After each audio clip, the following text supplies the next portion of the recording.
Let's take some more pictures. Let's have a bit of fun with this now. So, did everyone learn something on that previous session? Yeah? Okay, great. I learned, you know what, always doing this sort of stuff, I learn stuff as well, okay? And one of the things I really like about the questions is it actually enables me to learn things back from you guys. And thanks for the people that came up and had a bit of a chat as well. Alex.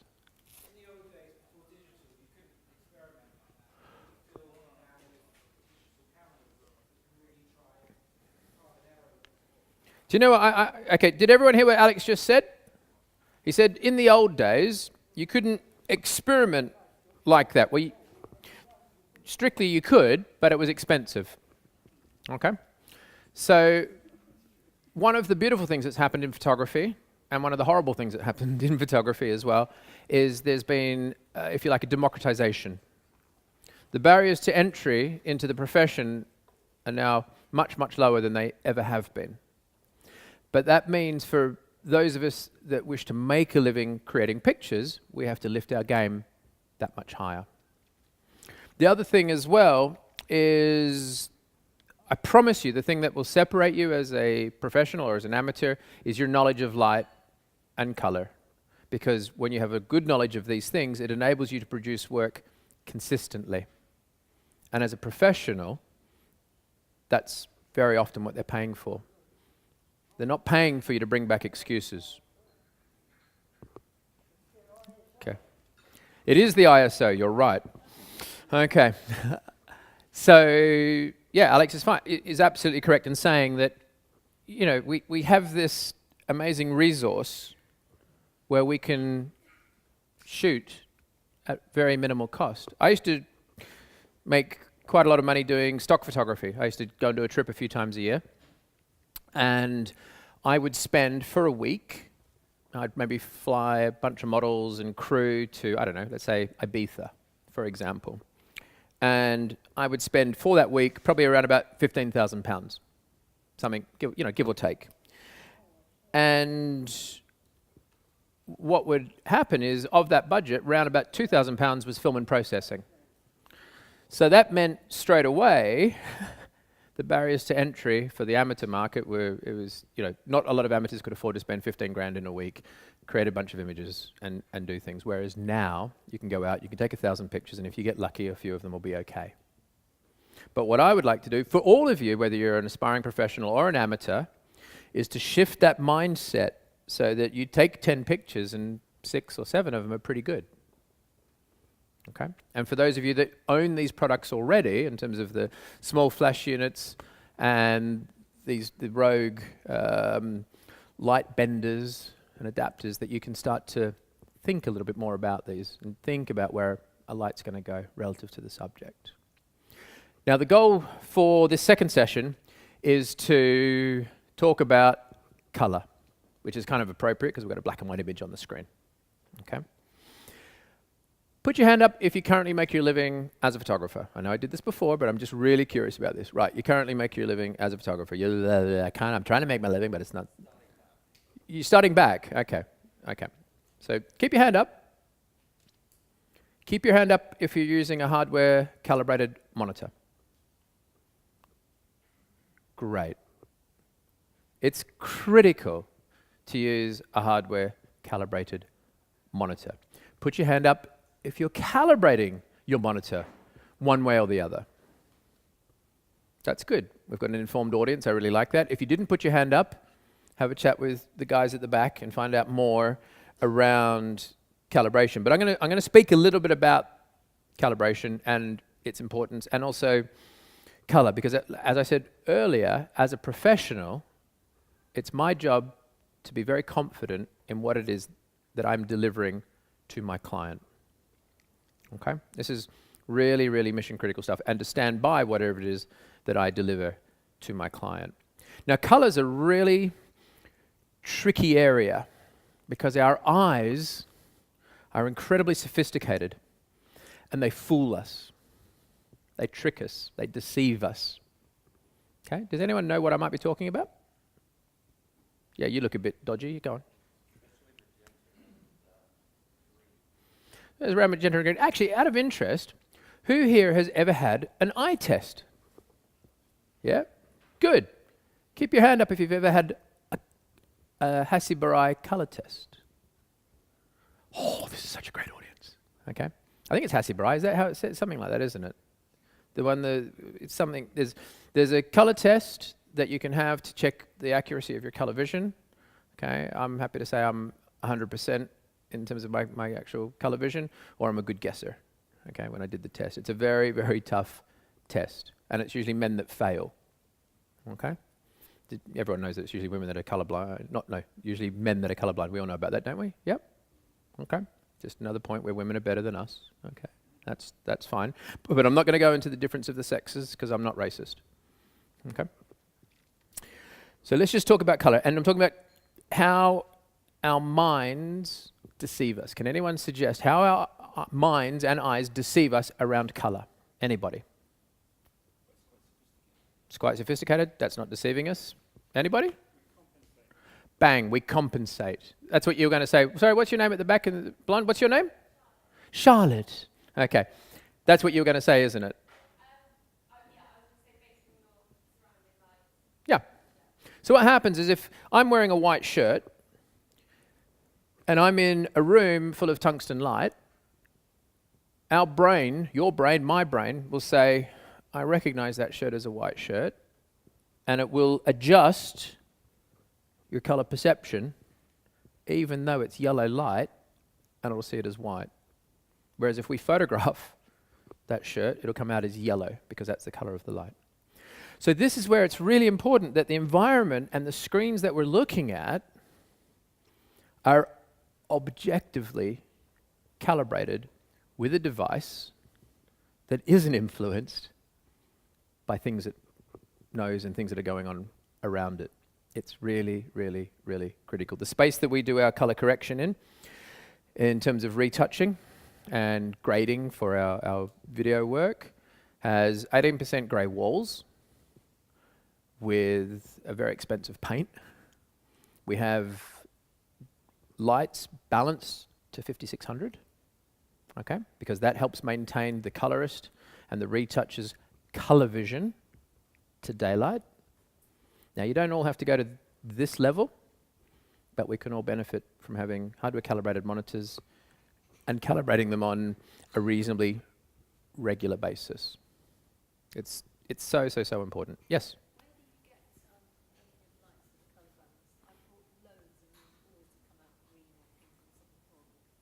Just do a little bit of a search for daylight balance lights online. You should, and it didn't come out. There's a good place to get reasonably color balanced lights to have as a backlight, because you should always have some sort of backlight behind the monitor that you're working on. Okay. Sometimes some of the art working lights are quite good.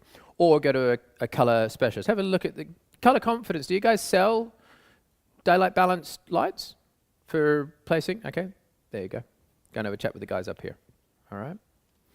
So when we're on location and we're filming or shooting, invariably we'll photograph one of these. Being careful not to touch it because some smart person said, you touched it with your fingers. Okay, so I'll make sure I don't do that this time. And why would we photograph this? Why in heaven's name would we take a picture of these colored tiles? It's a reference of all the colors. But more importantly, if we take a picture in a sec, in fact, we might as well do it, and we get Amber to hold it. I think I'm going to be all twisted up here with my headphone. Hang on. See, I do this all the time. We'll actually do a shot now with Amber holding this. Okay. It's a reference. No, don't touch anything. There's some person who'll complain. Okay.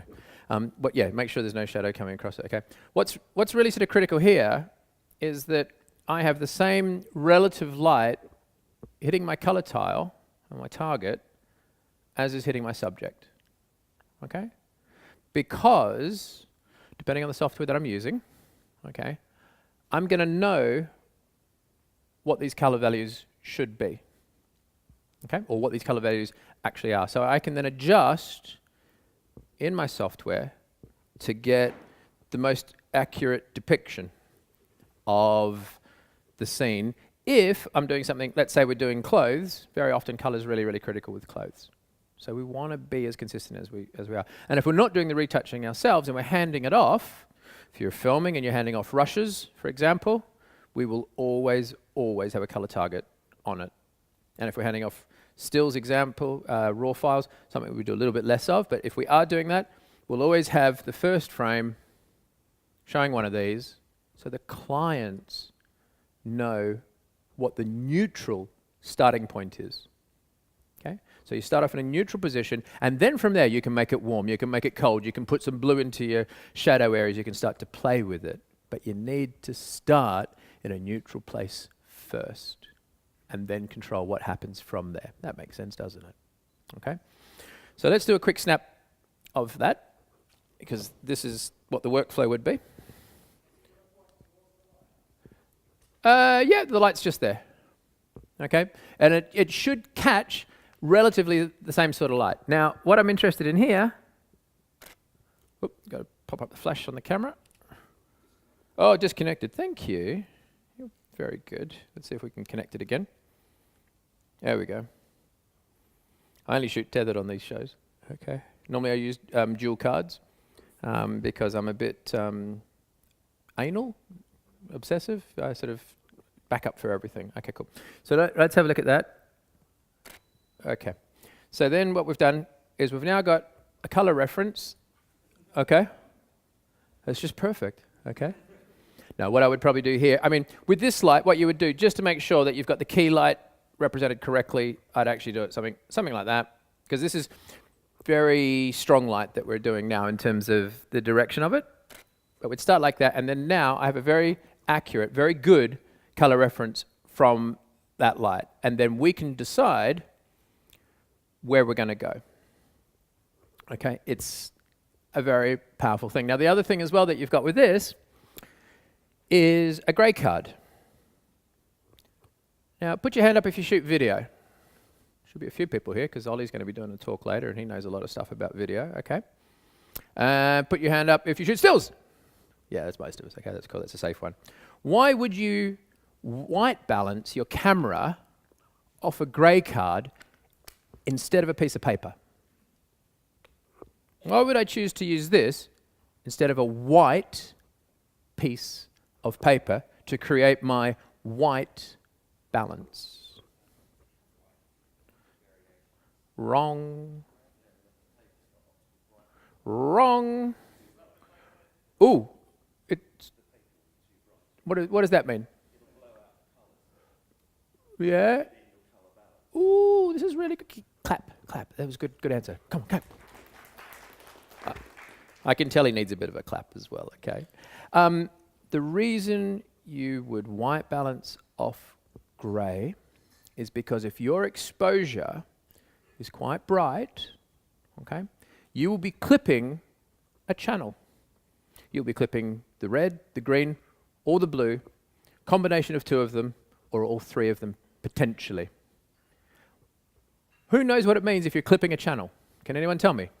Yep, madam.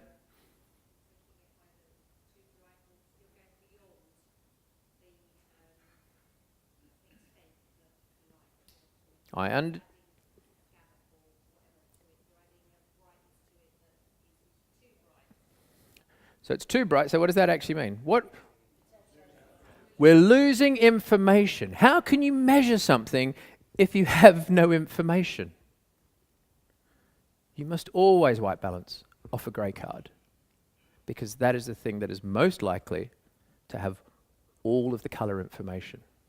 Okay? I get amazed when I see people, bright sunshine, some guy in a white shirt, they'll go and sort of balance off their shirt or something or other, and you can see that they're possibly clipping on one of the channels, or you look at their histogram and you can see that they're starting to clip. So they're only getting maybe green and blue information and the color balance is being based on that. Now, it's going to be kind of close, but it's not going to be anywhere near as good. Okay? Yeah, one of the squares on here is 18% grey, and it's that one there. Okay? So you've got a full gradation through there. What's really nice about this as well is, I'll go to my color picker here. Now you can see that I've shot 3000 Kelvin, but what's kind of nice on this is if I wanted to warm up my scene ever so slightly in a balanced way, because when you move your Kelvin, okay, you're only moving one bit of it, basically from cool to warm. You've also got a magenta and green bias. And what's really beautiful about using the color checker is that when we click, if you have a look here, you see my tint over here? It's at 5.4. That's changing as I go. Now let's say we wanted to go more this way and make it even warmer. And you can see the tint has now moved to 13.2. Whereas most people will go in and they go, oh yeah, let's just do that. Oh, that's lovely, isn't it? Okay? But you see the tint's not moving. And it's really difficult to get it right manually with the tint. This saves so much time to go, yeah, I want it quite warm. Let's click there. Or actually, better still, let's just go totally neutral. And if I was to go totally neutral, I can actually, with the software I'm using, I can use more or less any of those tiles through there. Okay? That is a neutral representation. If I want to then warm up the image slightly, I head up in this direction. And if I wanted to cool it, I go down through here. But you see how the tint moves with that. It's not just the Kelvin, it's not just the color temperature, it's also the tint. That will save you so much time, because what will also happen is you're going to have subjects that are going to look great slightly warm, and then you might have a slight change of scene, a slight change of clothes, a slight change of makeup, and the color perception will be out. Yep.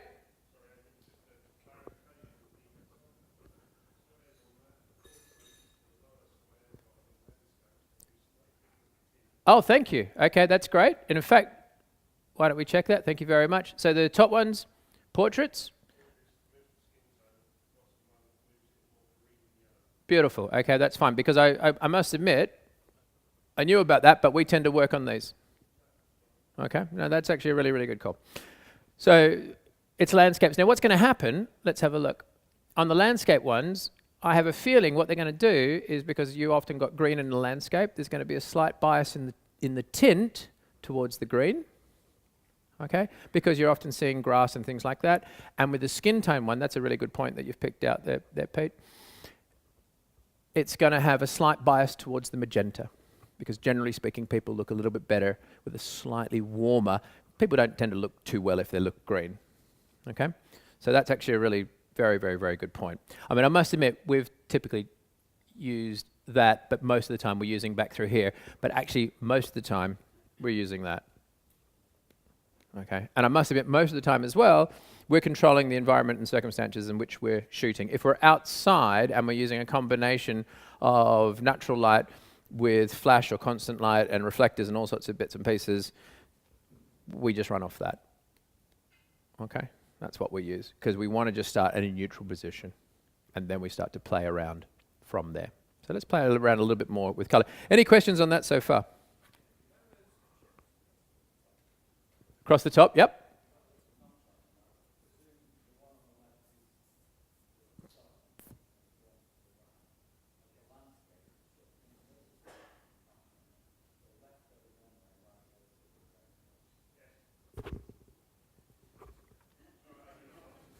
Great, thank you. Yes. On the top one, if you look here, all right, I think what you'll find is over this side is for really warm light. Okay, so if we click on there, that's going to give us the most warmth. And if we click down here, still going to be warm, but not quite as warm. On the landscapes, it's going to be the same sort of thing.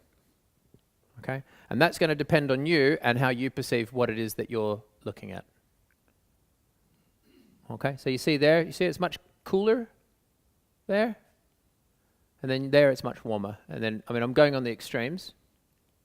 You know, for me, the critical thing about these tiles, though, is the fact that the tint is affected as well. People always mess around with the Kelvin and they never touch the tint. but it makes such a big, big difference with skin tones. Okay, but like I said, we are normally down here. And that's where we'll go. And then from there, we start to play. Because typically speaking, what we will do, a very common thing for us to do is actually play around with cooling the shadows and very often warming up the highlights or skin tones, because that's typically when we're shooting people, that's how we're seeing things, but not always. Okay, so let's take a few more pictures and let's put a bit of color into this image and just start to see how that starts to look and feel, where we have the same shot, but we have a slightly different color response and color representation going through. Okay. If you use, like I was saying earlier, if you're using the Adobe software, you can profile your cameras, okay, using the chips. Okay, I'll admit I don't do that. Okay, but if you want to get super Anoraki and get every last bit of color information out of a particular lens and camera setup, it's a very good way to do it. Okay. Right, let's have a look. Let's take some more pictures. So let's now come back to just playing around a little bit with light. Now, at the moment, my color balance in camera is set to tungsten, and that's because I'm running a tungsten light, correction filter on this strip light. Okay? I'm going to keep doing that. But what I want to now do is, I've got tungsten on here as well. I'm going to take that off. We're going to start to play around a little bit. This is my new assistant, Ed. Can we give Ed a round of applause? It's very good. Because in the break, Ed came up and volunteered his services, which made me very, very happy. And I also worked out how to adjust the power on these things. Okay, so let's now have a bit of a play with, okay, power here is at 16th of a second. And, I mean, not 16th, power is at 1/16th power. I'm going to go to, let's say, an 1/8. I'm going to up it a little bit. It's going to be blue. Now, the other thing as well is, no, we don't, oh, that's really interesting, actually. I like him preempting, okay? He's just bought me a blue filter, okay, a CTB, to replace the CTO. B, blue, O, orange, okay? I want the light to be blue. I'm shooting in a tungsten balance in camera. Do I need this blue filter? Anybody? Yes? No? I don't, okay? Because when I shoot tungsten, it's going to make daylight blue, because it's going to compensate for the orange, okay? But I think it's great that Ed bought it to me. That's really sweet, okay? Even if he's wrong.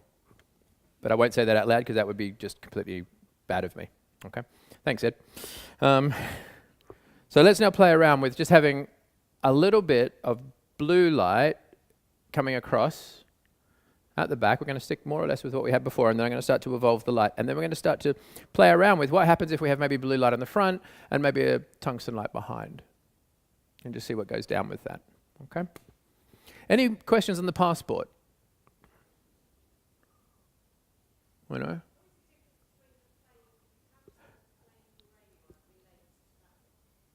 The plain grey one? You mean on the other side?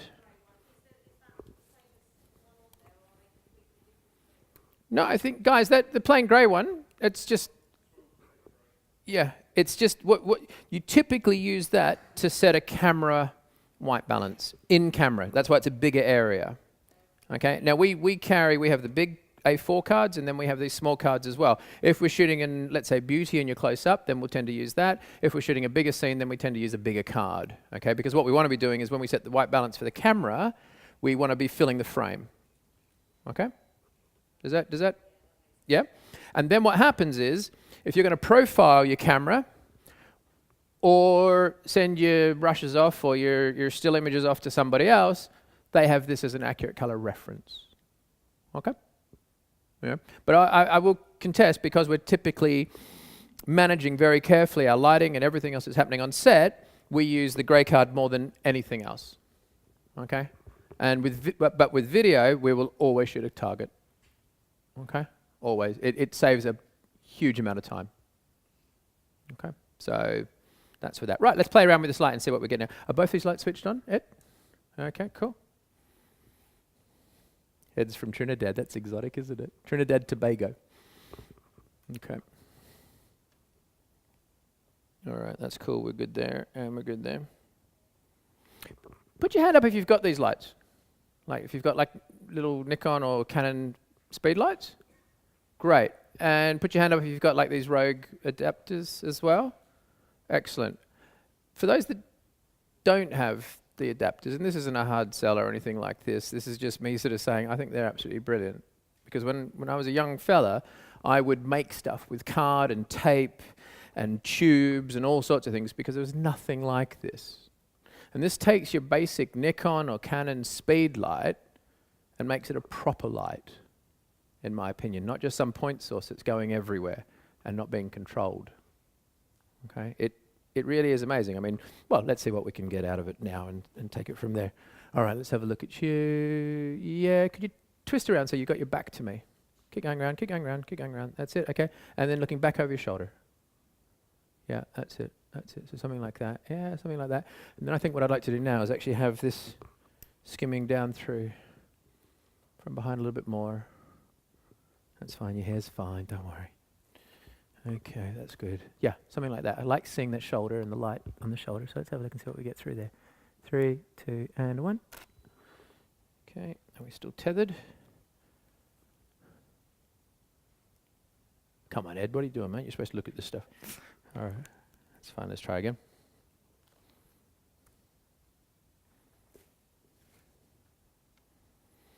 Just waiting for this to pick it up.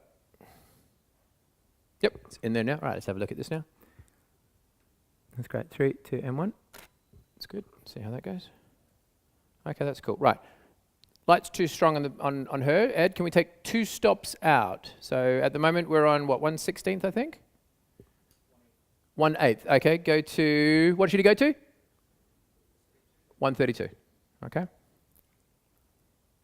And at the same time you're doing that, can we lift up the other light 1 stop?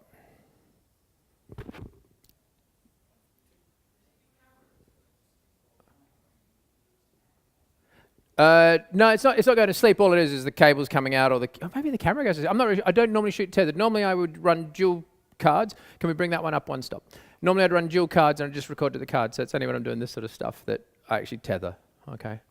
I'm not a big fan of cables. I like to have everything clean on set. Okay. Yep, up 1/8. Excellent. You're doing really well, mate. I'll give you a job. Okay, cool. Right, so let's have a look at that now. So we've gone down 2 stops. That's great. 3, 2, 1. Okay, let's have a look at that now. Okay, that's a little bit better. I think what we need to do now is move that light around a little bit more so it goes further back. Yep, like that. Yep, and go, yep, something like that. Let's have a look at that. So what we're doing now is we're just playing around with the direction of the light. That's all we're doing, okay? I like the light on the face, though. I like how that's shaping. And what we've done is we've moved it around and we've moved it back a bit. Can you just drop it down again, please? 1 more stop out. Or even half a stop. And don't worry, we're not going to light everything with a heavy shadow in the front. I just want to play around with that now. I'm just trying to make it look half decent. Okay, that's great. Half stop out. That's great. Thank you. And just take it back a little bit further. Yeah, something like that. That's cool. Thanks. And just make sure it's pointing at her. Yeah, well done. Okay, cool. Okay, and then looking through that way more. Yeah, something like that. That's cool. Let's have a look at that. 3, 2, and 1. Let's have a look at that. Might be a bit hard on the back. That's nice. That's a little bit more emotive. I'm going to come in a little bit closer. I find the way the highlight's blowing on the back, I find that distracting. So let's take 2 stops out of the backlight. It's not subtle enough for me. Great. That's more like it. Let's have a look. And just, can you just fire it so it discharges? Your flash units will last longer if when you drop the power, you just fire it because the capacitors aren't discharging. Okay, so if you are going to drop the power down, don't wait for that to discharge because it does that through heat. Okay, so your flash units will live a bit longer if you just pop it. Okay, because it's the only way to get rid of the energy is through heat dissipation. Okay, right, cool. That's great. 3, look at me, chin down more. 3, 2, and 1. Cool. And I think we need to bring the hair back over the shoulder a bit more. That's it. That's more like it. That's coming a lot more subtle. But what I'm going to do is I'm going to bring the hair through so it diffuses a bit more of that light. And take the light back a little bit further. Yeah, that's it. That's it. And just like that. That's cool. Just like that. That's now we're talking. That's great. That's great. 3, 2, and 1. Let's have a look at that. Yeah, now that's starting to look quite interesting, I think. The next thing I'd like to do now is actually to put a little bit of light into the background. Okay, so I just want to add a touch of light. Yeah, that's it. So let's put that, actually just run it here. So we're shooting tungsten balance, and I'm now just going to stick that back through there, and then let's stick that onto there. Oh, come here, you bugger. Remote, and 132. Let's have a look and see what's going on and how that goes, because I think we'd benefit from just a little bit of light coming through behind, and I think I'd benefit from going in close. Something that's really counterintuitive. Who shoots people? Yeah? Excellent. There's a really great trick that I worked out years ago. All right. Yeah, look through this way. Yeah. 3, 2, and 1. Let's have a look at that, see what happens in the background now. Okay, bring the face around towards me. Is that backlight going? Yeah, okay. Bring the power up a stop on that. Thank you. 3, 2, and 1. That looks better. I think we've got a bit more there now. Oh, I'm not tethered. Oh, that's good. Okay. That's great. And looking this way, that's lovely. 3, 2, and 1. There we go. That's lovely. Okay. That's starting to get there now. Okay, and then give me a stop up on this strip, please. Also, if you haven't worked with an assistant, I really, really recommend it. You will increase your time probably threefold. Okay? If you haven't tried it already, it makes a big, big, big, big difference. Now, what I like in terms of that backlight is you see with the light on the hair, it makes visual sense. Okay? Having that light behind on the wall, and it's a brown wall like you're seeing here. It says wood paneling, okay? But we've got it cool in terms of its feeling.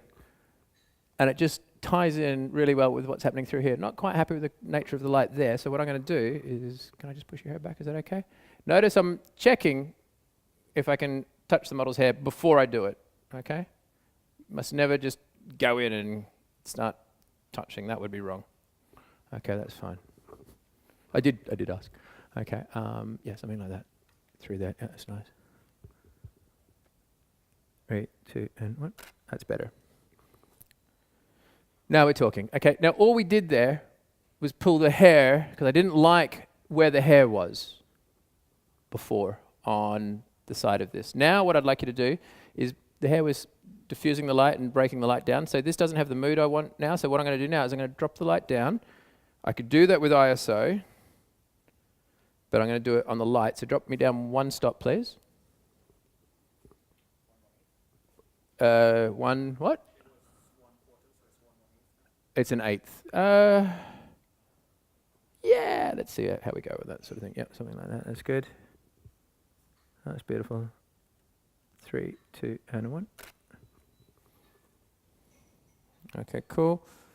Yeah, that looks nice. And I think just take. No, I think the light's pretty nice around there. The only other thing I'd sort of like to do with this shot now is. Oh, I can't see my backlight. Why is that? Did it fire? Let's have a look. Let's try again. Yeah, cool. 3, 2, and 1. Yeah, it went that time. That's better. No, it was me. It's just I'd swung around a little bit. So there's the starting point. And what's really nice about what we've got here is we can then start to move this in terms of white balance. That's pretty ugly. Okay, but we've got quite a lot of warmth. So I'd quite like to cool this down a bit. You know, come in this direction. See how horrible green is? You know, that's what I'm saying with the color checker, being able to just adjust that ever so slightly. It's really nice how accurate is the color on there. Okay. I mean, that's 3 lights up here on stage. I'm not that familiar with these lights, but what I really, really want people to take away from this is you don't need a lot of stuff to make some really gorgeous pictures. Okay? This also, this still blows me away, and like I was showing you with the Converse ad shoot that I shot, or the one at the house in the winter's day, we had the light coming in through the window. What we see and what we get are very different things. Now the hair's a bit messy over on the left. You know, we don't have a makeup artist here. That's fine. What I need to do and what I want to do here is just illustrate what's happening with the light, and particularly what's happening around the color of the light. Now for me, I think that blue is possibly a little bit too strong. Okay? Just feels a bit strong. So what I'm going to do is I'm going to get something and I'm going to just see if I can just warm it ever so slightly from where it currently is. Okay, just to change that color a little bit. Okay, and then we'll start playing from there. So let's have a look.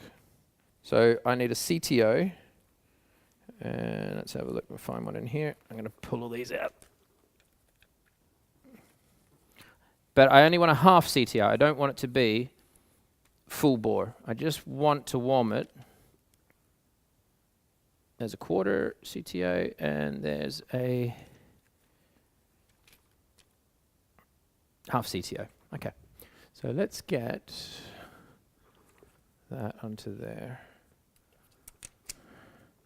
Yeah, no, we won't use gaffer tape. We'll use a rubber band, which I think we've got one down here somewhere. I had a rubber band here. That's gone walkabouts. Oh, we'll tape it then. Normally we wouldn't tape to a light, the lights that I sort of would normally use because they get too hot, but what's nice about these lights is they're cold lights. And I'm just going to put a half CTO because I just felt the light's a little bit too blue. Okay, yeah, one there and one on the other side as well, please. Thanks, mister. On that side as well. Yeah, I got it. Thank you. That's mine. And then we'll try lighting this in a completely different way. Yeah, that should be enough. Okay. Now, I'm also going to lose a little bit of power, which in this case I'm actually quite happy about because I think the light could be down a little bit more. So we're just going to pull back a little bit the color of the light. So let's have a look at that now. Let's have a look where the wall is. Yeah, that's lovely. 3, 2, and 1. Let's have a look at that. Okay. So you see the light's still cold, but now it's a much more subtle image. Okay? In terms of what that blue is doing. And I think what we could then do from there is we could actually start to warm it a smidge or even cool it further. I quite like that sort of look and that sort of feel, which is making it a bit more neutral through here. Now, earlier I said there's something I learned when shooting portraits. Okay, a secret, a trick, but I didn't tell you what it was. You'll have to come back next time to understand. No, it's quite amazing. What it actually is be something like that. Okay, then I'll shoot right in there on you. That looks pretty nice. Yeah, we'll leave that through there like that. It's super simple.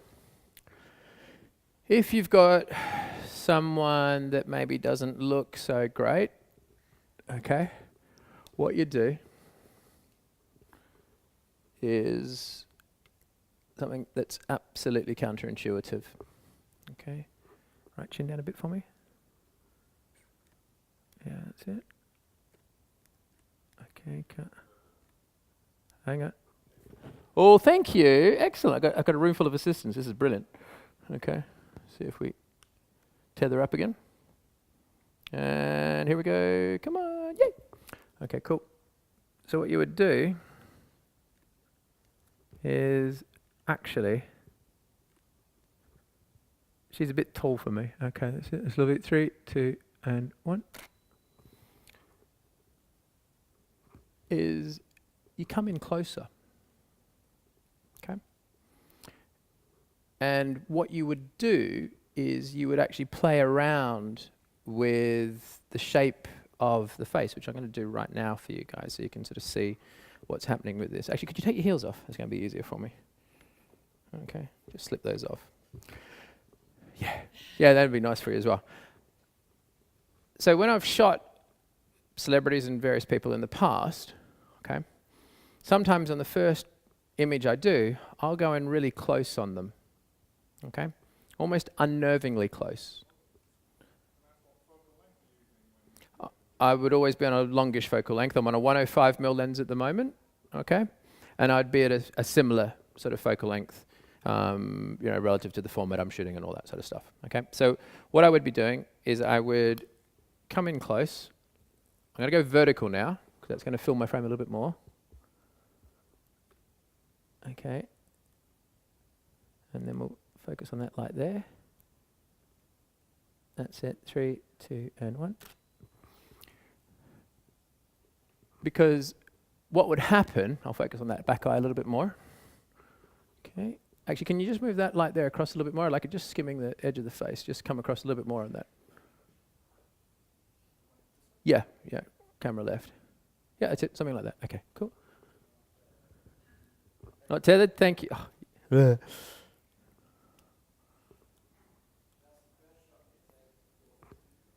Yeah, well, we're just starting out. Thanks for that, whoever said that.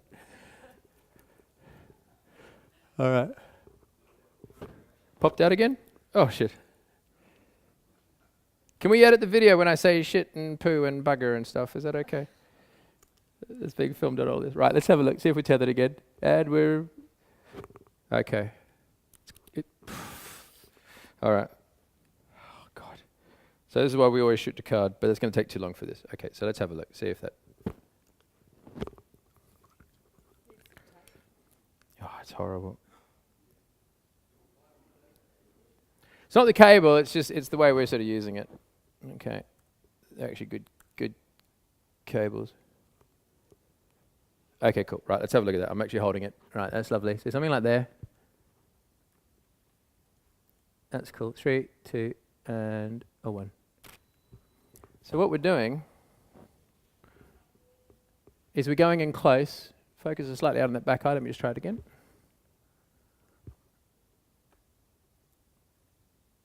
Three, 2, and a 1. Now, I don't have to do it so much with this shot because she's lovely, okay? But what we can do is when you're going close to somebody, is if they've got small eyes, then what you would do is you'd go slightly above them, so they've got to look up, and that opens the eyes up. It also puts the eyes closer to the lens, and that makes the eyes look bigger. And you do this close-up shot on the screen where you may be sort of cropping through the top section of the head. Let's see if I can do it here.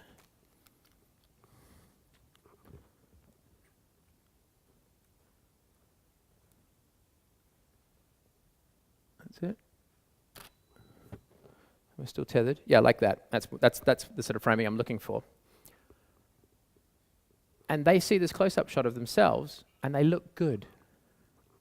Okay? Seriously, they look good. That builds their confidence, and they start to then relax with the shoot. And you start to get better and better and better pictures. Okay? And it's something that a lot of people think, oh, they don't look so good, I'm going to pull away. I suggest you go in close. You've got to know what you're doing, and you've got to understand how light and shape changes and how the face changes relevant to the camera. But it's a really, really lovely, lovely thing to do. And makes all the difference. And this is where that just feels like a different sort of shot. My focus is a bit dodgy on the back thing, but no one's paying for focus today.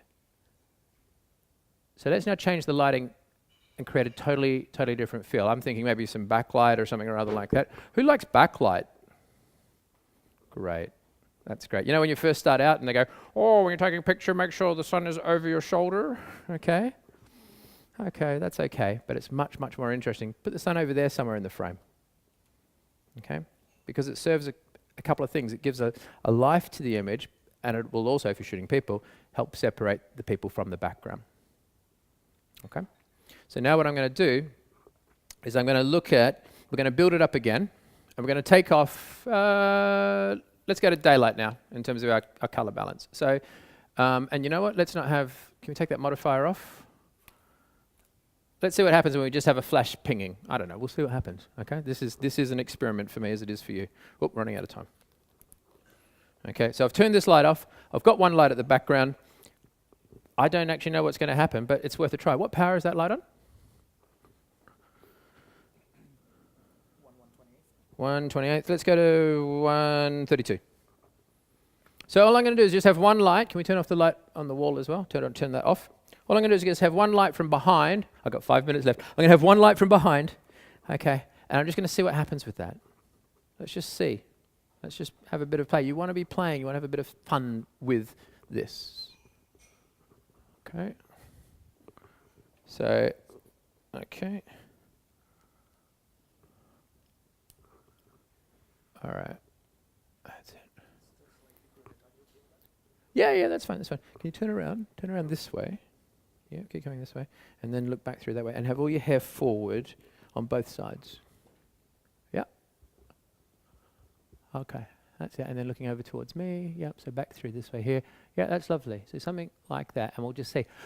I don't know what the light's going to do, but let's have a look. Okay. And hopefully I'm still connected. Yeah, that should be turned off, actually. I only want the backlight. I think it is turned off. Is it not? Okay. So let's have a look at that. I just want to catch a little bit of the flash in the corner. I've got no idea how it's going to look. 3, 2, and 1. Okay, well, let's have a look. Hey, that's not bad, is it? Okay, and that's putting a flash behind. All right, it's a little bit bright. Okay, so let's take one stop out, please. And my focus is a little bit dodgy, but they have to pay more for focus. Okay. Okay, so we've gone down. Have you fired it? Have you dumped the power? Good. Cool. Let's be kind to our flash units. Oop. Just waiting to be connected again. All right, cool. All right, let's have a look at that again. What happens if you look past me, look over my head? Something like that. Yep, even here. More here, so it's stronger. And be a little bit, chin up a bit. Yeah.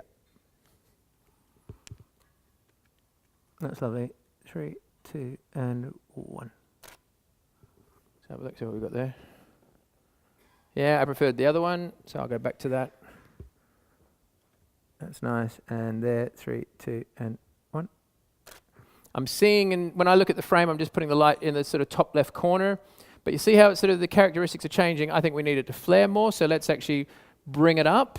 One stop from there. And I think what we should do is also warm this up. You know, we're talking a lot about color and the feeling that the color evokes. So what I'm actually going to do is I'm going to do it as flash, like that. So that's like that. And how many stops did we bring that up?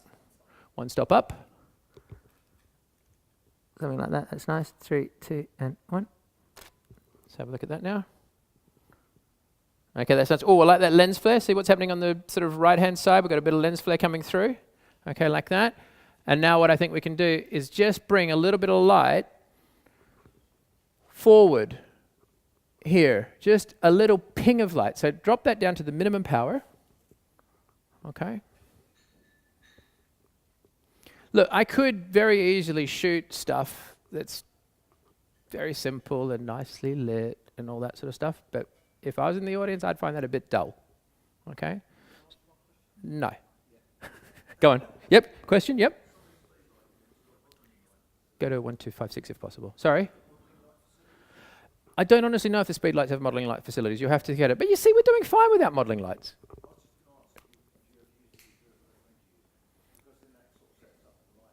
I think modelling lights are really helpful if you're not aware of things, but in all honesty, it's so easy to just press the button and just see what you end up with.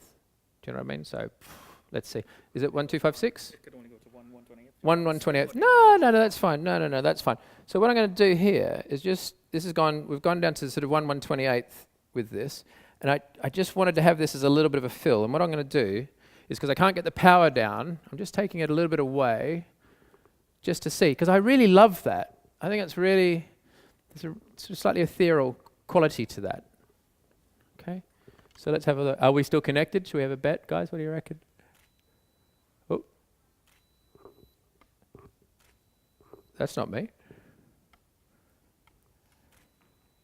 Oh, it's that one. Oh, when you press that, look at that. You can do it through there. How about that? Okay, right, let's have a look. It's just because we never shoot tethered. Okay, so let's have a little look there. Yeah. Now we're doing very precise lighting, so this would have benefited from a tripod for sure. But let's see what we get. 3, 2, and 1. Let's see what happens with the fill. Well, that's not bad. That's not bad at all. To my mind, that feels a little bit too strong. Okay, I'd actually like it even less. But you see the lovely light that it's putting into the eyes. It's a lovely sort of catch light in those eyes. So let's just try one more where we just go lower with this, like this. And could you just hold that? Just over there, like that, just because. All I'm trying to do is just get the power down a little bit, okay? I don't want to take it too far back because I want it to have quite a soft sort of feeling to it, okay? Am I connected? Yeah, I'm still connected. Okay, that's cool. That's nice. 3, chin up a bit for me. Head to the left a bit. Oh, I've gone. It's weird.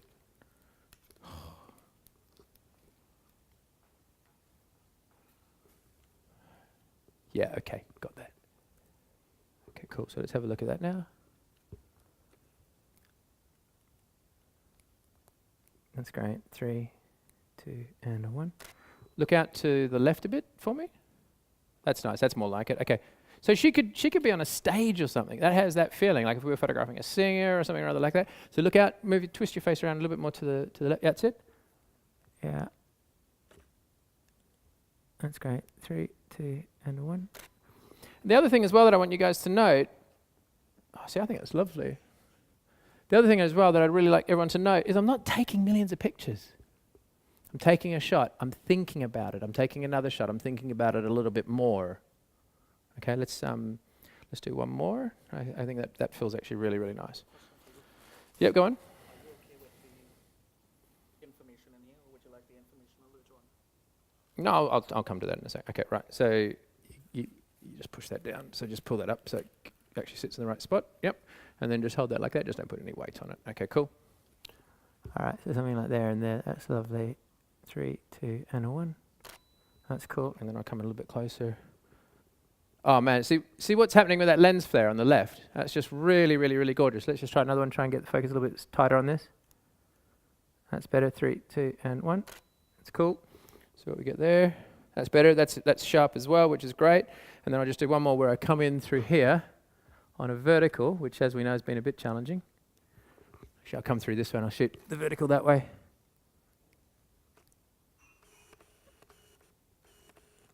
That's great. 3, 2, and 1. That's it. Okay. Bit too much, but that's okay. That's fine. That's just a matter of moving across a little bit.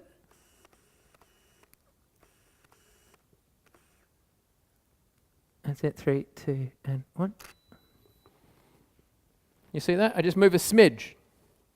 Just a smidge. And we have a different feeling. I prefer the horizontal shot. Look a bit more to your left. That's it. Yeah, just let's move that light across a little bit more that way as well. Yep, something like that. That's good. Rotate it. That's it. That's good. You're doing great, Ed.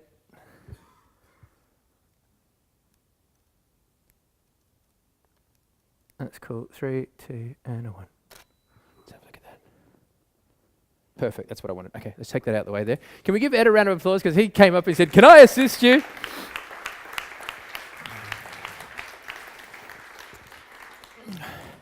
So look, that's 2 Nikon speed lights with the Rogue flash benders modifying what we get. Now, if we then take that image, we can start to play with this from a color point of view. I like the warmth myself, okay? I really, really like what we're getting on the warmth of this image. Now, Ed asked me if it mattered about the light blowing out on the side of the hair. I'm not worried about that in this particular instance because for me, I'm just creating a bit of a feeling here. Now, you wouldn't have the hair quite sort of messed up as it is there. Do you have a brush? Yeah. I'm getting time out. I'm getting time out probably because food's ready.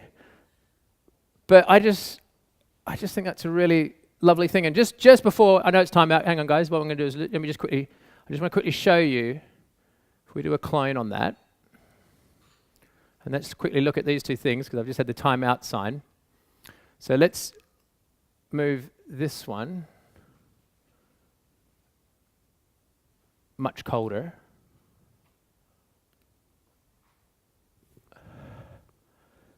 It's the same shot, but it feels very, very, very different.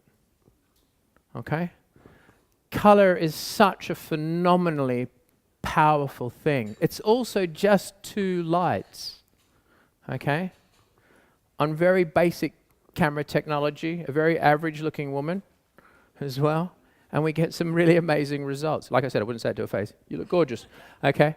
So I'm really hoping, because I'm getting the timeout sign and all that sort of stuff, I'm just really hoping that you're going to approach your portrait work, your landscape work, whatever it happens to be, just thinking of light in a more subtle fashion, because it makes all the difference. People can't often articulate the difference that they see, but they perceive a difference. Okay? So that's it from me. I hope you've all benefited. Thank you. Thank you. That was spontaneous. I like that.